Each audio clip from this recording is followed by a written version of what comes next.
Hello there, I'm back again to ask you, the listener, an enormous favour. It is Podcast Awards season and the Irish Podcast Awards are very quickly coming up. And I would really appreciate it if you could vote for Real Life Ghost Stories in the Listener's Choice Award for the Irish Podcast Awards. You just need to go to the irishpodcastawards.ie/voting to cast your vote. The voting is open until October the 19th, 2023. You can vote once per email address and you can vote from anywhere in the world. You just need to remember to confirm your vote via email, and I promise you it takes 30 seconds, maybe even a minute at most to cast your vote, and I would appreciate it so much if you could vote for Real Life Ghost Stories.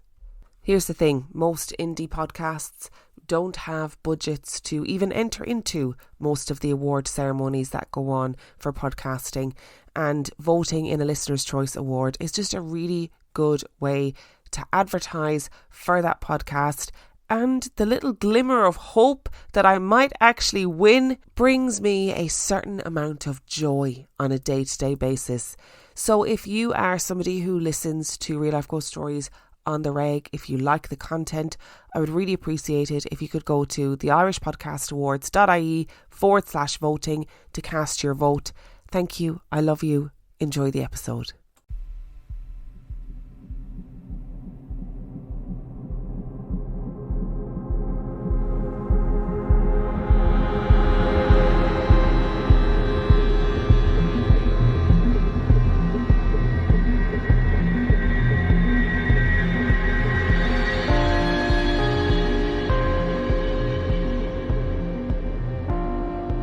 Hello and welcome to 31 Days of Terror 2023, day number 8. And I've got a bit of a different episode for you today. As you guys know, I absolutely adore theatre. And I don't get paid to promote theatre generally. I just love it. So when Joe reached out to me and told me about his new show, I jumped at the chance to do something with it. So Just a Regular House are a theatre company, and this year they are bringing a spooky double bill to London for Halloween, and I am so excited to go and see it. So it's 2 shows, We Are Monsters and Glass. They are 2 short plays that are playing in the Barons Court Theatre in London from Tuesday to Saturday from the 24th of October to the 4th of November. So when you book your tickets, you get to see 2 new theatre shows. So you have about 45 minutes of one show, then an interval, and then 45 minutes of another show. And to give you a little bit of a brief rundown, We Are Monsters is about 2 siblings who spend their time trying to freak out tourists to Lake Windermere. And then Glass is the other show, is about a man who is at a party in a skyscraper when he receives a phone call from a mysterious man who is in a broken down train outside. So later in the week, you'll get to hear about the individual shows. So Joel will be coming on to have a chat about We Are Monsters. And next week, Connor will be coming on to have a chat about Glass. They wrote both plays and I'm so excited. So for today's episode, we are going to be exploring some of the ghost stories and folklore of Lake Windermere. The links to buy tickets are going to be in the description for this episode. So let's get into the stories.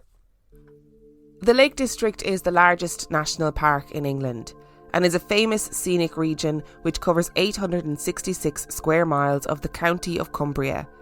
Bordering Scotland to the north and the Irish Sea to the west, Cumbria and the Lake District is known for its inspiring, rugged natural beauty.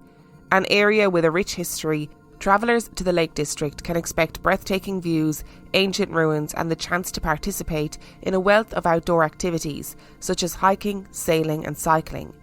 Each year, the Lake District welcomes over 15.8 million tourists, and in July 2017, it was given UNESCO World Heritage status.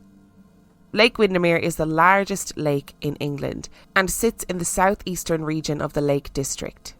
One of the 16 lakes which gives the area its name, Lake Windermere, is 10.5 miles long, 220 feet deep, but only 1 mile wide. Lake Windermere attracts tourists to its shore each year and has been home to romantic poet William Wordsworth, children's author and illustrator Beatrix Potter, and even a holiday destination of the British royal family. And it's also home to plenty of ghosts. It's not really surprising that an area so rich in history and so full of wild beauty is the setting for so many supernatural stories. The lake and the surrounding area are home to ancient stone circles, Gothic castles, manor houses, mountains, hills and thick woodland, all providing suitable backdrops for their own haunted tales. Northeast of Lake Windermere stands one of the finest stone circles in the north of England. Thought to date back to 1500 BC, the circle is thought to have been used as an ancient meeting place or site of religious rituals. The circle is known as Long Meg and her daughters and is said to be endowed with magic, with strange, intricate carvings decorating many of the stones. The circle consists of 69 stones and is approximately 350 feet in diameter. The tallest stone, Long Meg, stands roughly 60 feet from the circle and is the tallest stone at about 12 feet. This enormous stone is said to be Long Meg herself, a local woman who was turned to stone. According to legend, a coven of witches consisting of Long Meg and her daughters once lived and practiced in the area. One Sunday, the women were caught dancing wildly on the moorland and were immediately turned to stone. In the 19th century, a local landowner gave orders to his workers to clear the stones. As the men prepared to demolish the circle, a ferocious storm surrounded them, bombarding the area with thunder and lightning and preventing the men from completing their work. Legend has it that it is impossible to count the stones twice and arrive at the same number. If this happens, the magic of the circle will be broken forever. As well as witches, there are many mythical creatures associated with the Lake District. Fairies are said to live in parts of the district, as well as the Bassenthwaite Ichi, a slimy amphibious creature which was spotted in Windermere in as early as 1873. The Tizzy Wizzy is my favourite. This small flying creature has the body of a hedgehog, the wings of a dragonfly and the antennae of a bee. Apparently it makes tiny squeaking sounds as it zips about the Lake District. There's even a photo of it from the early 20th century, which is both very cute and extremely bizarre.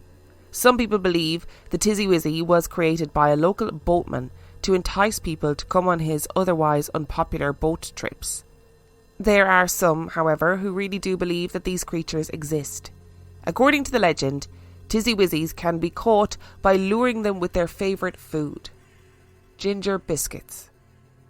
Less cute than the Tizzy Wizzy, but arguably more famous, is the Bow Nessie, the Lake District's own lake monster. Named after its Loch Ness Monster counterpart, the Bow Nessie is also sometimes called Winnie, after its home in Lake Windermere. There have been at least 10 sightings of Bow Nessie. In 2006, journalism lecturer Steve Burnip, having seen the monster, described it as a 30-foot creature with humps like a camel. In 2009, a TV director who was filming a documentary on Bow Nessie said that when seen, it had left behind 20-foot ripples in the lake. More recently, in 2011, local kayakers Tom Pickles and Sarah Harrington said that they saw a creature the length of 3 cars while out kayaking. Like Bow Nessie, another creature is said to stay close to the shores of Lake Windermere, the ghostly apparition of a white horse, known as the White Horse of Windermere. According to legend, whenever there is imminent danger to the surrounding area, a ghostly white horse will walk from one side of the lake to the other, warning locals that catastrophe is on its way. The White Horse is not the only ghost who is said to warn locals of danger. To the northeast of Lake Windermere, you can find the Kirkstone Pass Inn, the highest inhabited building in Cumbria, located at the top of the 1,500 feet Kirkstone Pass. The inn dates back to 1486, when the site was home to a monastery. It's said that the inn is home to ghosts of former travellers who died while making the dangerous journey over the pass. The most famous of these ghosts is Ruth Ray, a woman who one evening made the journey with her small child. While travelling, the weather on the pass became suddenly disastrous. A thick snowstorm started around Ray, impeding her journey and causing confusion and terror. When Ray and her child didn't arrive home, her husband began to worry. Setting out over the pass to find her, Ray's husband instead found her frozen, lifeless body. By some miracle, Her infant child had survived the ordeal, swaddled in thick blankets and protected from the worst of the storm. It's said that the ghost of Ruth Ray walks the pass and warns travellers of impending bad weather so that they can avoid the same fate. Whilst there are apparently some ghosts with good intentions who haunt the Lake District, there are also tales of some distinctly less friendly ghosts. Muncaster Castle sits on the western edge of the Lake District and is said to be one of Britain's most haunted castles. Visitors have reported hearing disembodied footsteps in the castle's corridors, babies crying, and even the sound of a woman singing lullabies like she's comforting a restless child. One of the most well-known ghosts of Muncaster Castle is Tom Skelton, a jester who lived in the castle hundreds of years ago, nicknamed Tom Fool. Legend supposes that he brutally beheaded a local carpenter with his own axe. Some say this was carried out on the behest of his lord and master, the lord being unhappy with rumours of the carpenter's lust for his aristocratic daughter. Legend has it that to this day, Tom's spirit haunts the castle like a poltergeist, playing tricks on those who visit. Another of Muncaster Castle's ghosts is that of Mary Bragg, a housekeeper from a nearby village. It's said that Bragg had fallen deeply in love with a footman who worked at the castle and would often walk past the castle gates just for a glimpse of her beloved. One evening, two men lured Bragg from her home under the pretense that the footman had fallen perilously ill. Upon reaching the castle gates, Bragg was viciously murdered by the men. Her body was later found floating in a nearby river. Bragg's ghost is known as the White Lady. She is said to haunt the castle gardens and gate, as well as roam sadly along the road to the castle. Similarly to Muncaster Castle, Calgarth Hall was home to the English gentry and was also home to some pretty vengeful ghosts. Built on the eastern coast of Lake Windermere, Calgarth Hall was a 16th century manor house which was owned by the Cook family. Craster and his wife, Dorothy. The Cook's neighbour, Miles Phillipson, was the local justice of the peace. Phillipson desperately wanted Calgarth Hall for himself, but Craster refused to sell his home or the land surrounding it. Phillipson, in a bid to finally win the hall for himself, accused the Cooks of theft. He then presided over the case, judging the couple in court and sentencing them to death. Before she was hanged in a nearby village, Dorothy is said to have cursed Calgarth Hall, promising Phillipson that his family would never prosper and that her and her husband's skulls would haunt the hall day and night until the Phillipson bloodline left the area. True to her word, two skulls began to relentlessly haunt the Phillipsons and their new home. The skulls kept appearing in parts of the house, tormenting Miles Phillipson and his family. Phillipson ordered the skulls to be burned, drowned and buried, but to no avail. No matter what he tried, the skulls would always return. Eventually, Phillipson had to sell the land surrounding Calgarth Hall to pay off his mounting debts. After his death, Phillipson's son eventually sold the hall, breaking the curse, and the skulls were never seen again. On the western coast of Lake Windermere, you can find Ferry Nab, a marina which stretches out into the lake. Hundreds of years ago, the ferrymen who worked at Ferry Nab, providing passage for travellers, would often hear strange calls in the middle of the night for the boat to come across the water. Being too scared, all the ferrymen refused the call. One night, a young ferryman decided to row across the water to answer the strange call. When he returned to the marina, he was terrified into silence. He died the following day. It is thought that across from Ferry Nab in the Clafe Woods there is the ghost of a monk. His calling, when alive, was to save the souls of local fallen women. As a young monk, he had fallen in love with one of these women, but he was rejected by her, causing him to go insane and die. Some say you can still see the hooded ghost of the monk wandering across the heights of Clafe and the surrounding forest. Our last story today is pretty unusual in that it doesn't focus on one or even two ghosts. Instead, it focuses on a whole army of ghosts. Sotherfell, a hill to the north of Lake Windermere, is the location of multiple sightings of a ghost army. First reported in 1513, a man named Simon Bell, who was travelling in the area, saw hundreds of soldiers marching up the fell. He died later that evening.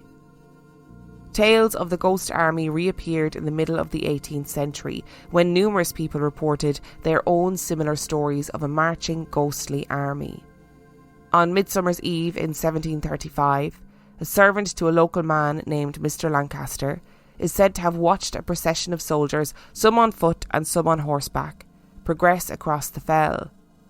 The servant reported this to his master, as well as others in his community, but was disbelieved and scorned for his story. However, 2 years later, Mr. Lancaster himself, with the other members of his family, witnessed the same thing. A procession of soldiers, 5 men deep, march across the fell. 10 years later, on Midsummer's Eve in 1745, 26 people observed the army once again. This time it was reported that some of the ghostly soldiers were driving carriages, something that would have been humanly impossible due to the steepness of the fell. The 26 people swore their accounts to a local magistrate, and later other people started to come forward with their own accounts of the ghost army.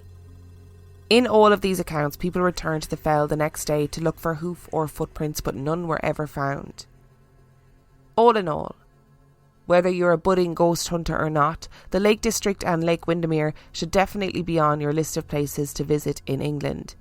It's a beautiful part of the country filled with picturesque scenery, adventurous activities, lots of history and local folklore. Whether or not you want to take a lake cruise to try and spot Bow Nessie or visit the poltergeist of Tom Fool in Muncaster Castle is entirely up to you. I'm very aware that I sound like a Visit England advertisement for Lake Windermere, but I assure you that I am not.